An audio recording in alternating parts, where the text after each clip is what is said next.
Welcome to Xi Jinping Briefing. The content of the briefing includes Ukraine, the latest, will Putin use Israel-Palestine to try to restore Russia's reputation? Global intelligence chief/China's sanctioned theft of intellectual property. America takes dead aim at China's plan for global AI domination. Chinese fighter jets buzz US planes in dramatic new videos. The Chinese dream is the complete control of humanity. Ukraine, the latest, will Putin use Israel-Palestine to try to restore Russia's reputation? Telegraph.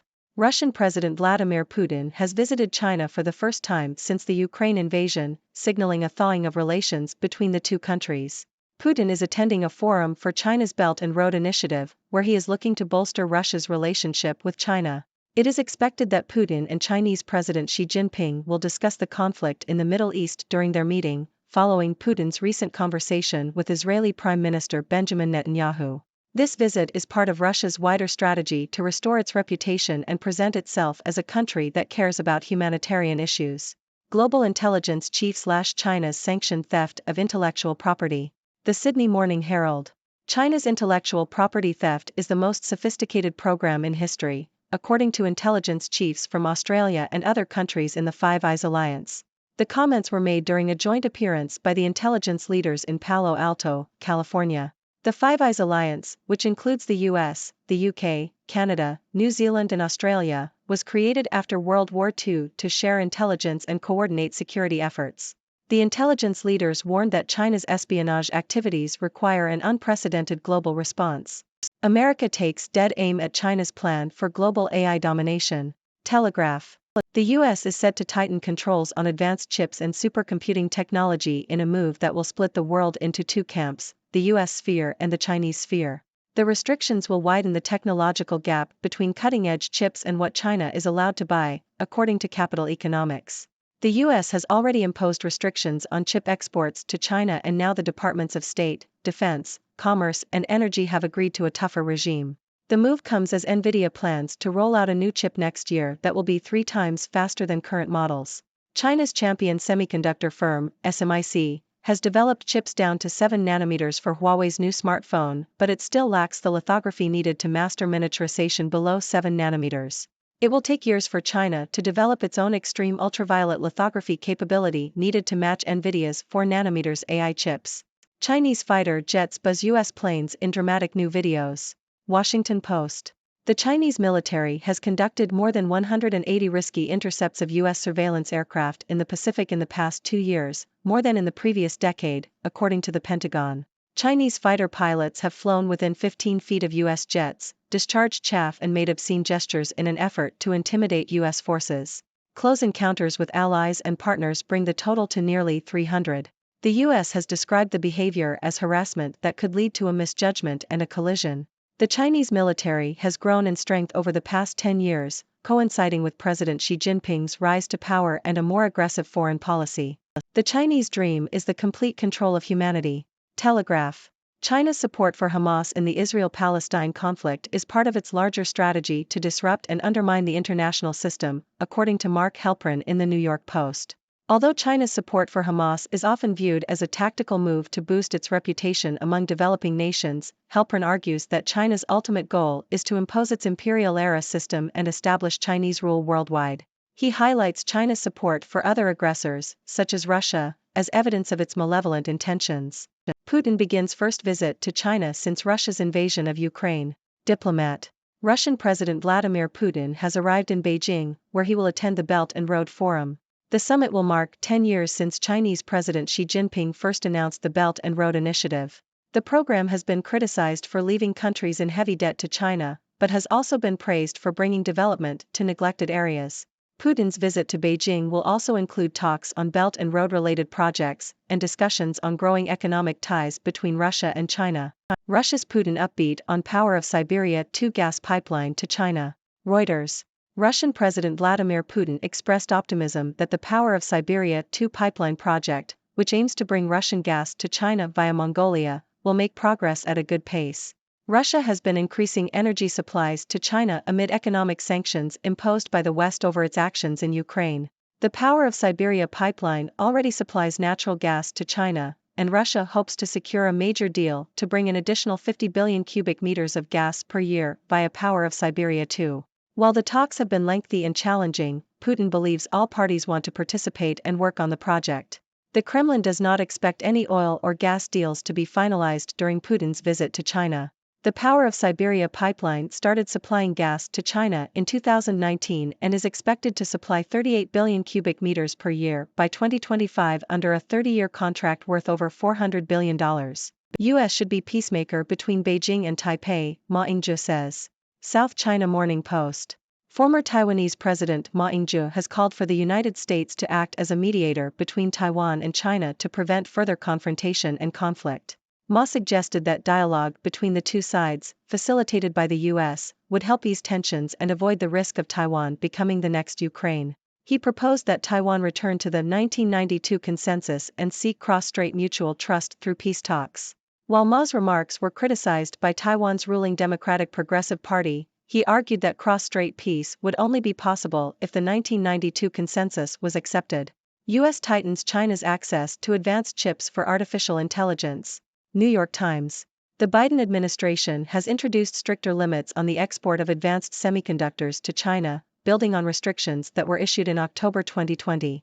The new rules are expected to halt most shipments of advanced chips to Chinese data centers that use them to develop artificial intelligence (AI) models. Companies seeking to sell advanced chips to China will now have to notify the U.S. government or obtain a special license. Chip manufacturers will also need licenses to ship to countries that are subject to U.S. arms embargoes.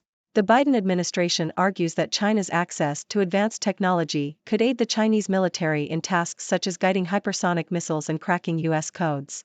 The restrictions may also impact Chinese companies that have been developing AI chatbots, such as Baidu and ByteDance, the parent company of TikTok. In addition to limiting China's military capabilities, the restrictions may weaken China's economy in the long run, as AI continues to transform various industries. Putin arrives in China to meet dear friend Xi. Japan Times.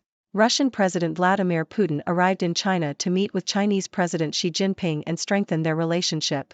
The meeting takes place during a forum on Xi's Belt and Road Initiative, which aims to boost trade and infrastructure. Putin's visit comes as Russia faces international isolation following its invasion of Ukraine. Ladies and gentlemen, I am Dr. Six, your 6 Degrees correspondent, bringing you the latest news from around the world. Today, we delve into the complex dynamics between major global players, including Russia, China, and the United States. Let's dive in. First up, we have Russia's President Vladimir Putin visiting China for the first time since the Ukraine invasion. This visit signals a potential thawing of relations between the two countries, as Putin aims to bolster Russia's relationship with China. The conflict in the Middle East, particularly Israel-Palestine, is expected to be on the agenda during Putin's meeting with Chinese President Xi Jinping.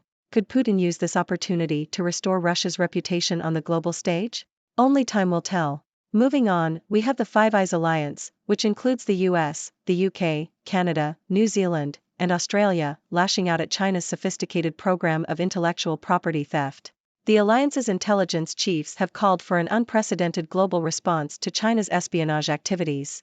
It seems that China's actions are not going unnoticed, and the world is taking notice of its disruptive behavior. Meanwhile, the United States is tightening controls on advanced chips and supercomputing technology, creating a division between the US sphere and the Chinese sphere. The restrictions are set to widen the technological gap between the two countries, potentially impacting China's access to cutting-edge chips. This move comes as China's semiconductor industry lags behind the US, particularly in extreme ultraviolet lithography technology. Will this further strain US-China relations? It's certainly a possibility. In the Pacific, tensions are rising as China's military conducts risky intercepts of US surveillance aircraft. The Pentagon has reported over 180 intercepts in the past 2 years, with Chinese fighter pilots engaging in provocative behavior. These encounters are seen as harassment by the US and its allies, raising concerns about potential misjudgments and collisions. With China's military growing stronger under President Xi Jinping's leadership, these incidents highlight the increasingly aggressive foreign policy of China. Taking a step back, we look at China's larger strategy to disrupt and undermine the international system, as it supports Hamas in the Israel-Palestine conflict. According to Mark Halperin, China's ultimate goal is to establish its imperial-era system and rule worldwide. This analysis sheds light on China's support for other aggressors, such as Russia. It seems that China's intentions may not be as innocent as they appear. On the economic front, we have Putin expressing optimism about the progress of the Power of Siberia 2 gas pipeline project. This pipeline aims to bring Russian gas to China via Mongolia, further increasing energy supplies to China amid Western sanctions. While the talks have been challenging, all parties seem willing to work on the project. It's a fascinating development in the energy landscape.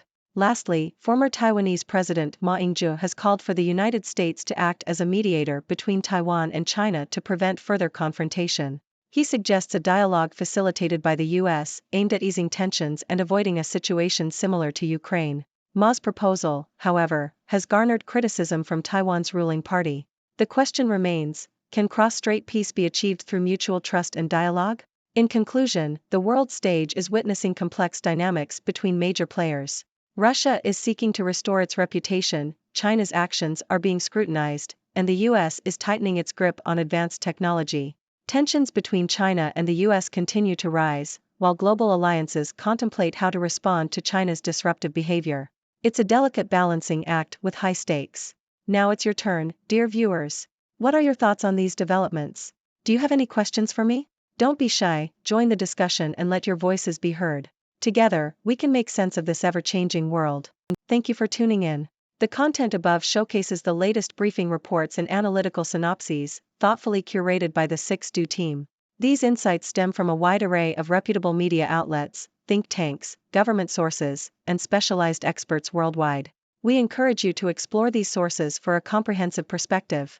Keep in mind that while the content may not always align with the official standpoint of 6Do Brief, it's not meant to be taken as absolute directives for decision-making. Comprising seasoned media professionals, learned scholars, and accomplished scientists, the 6Do team embodies a trailblazing, fully independent media entity.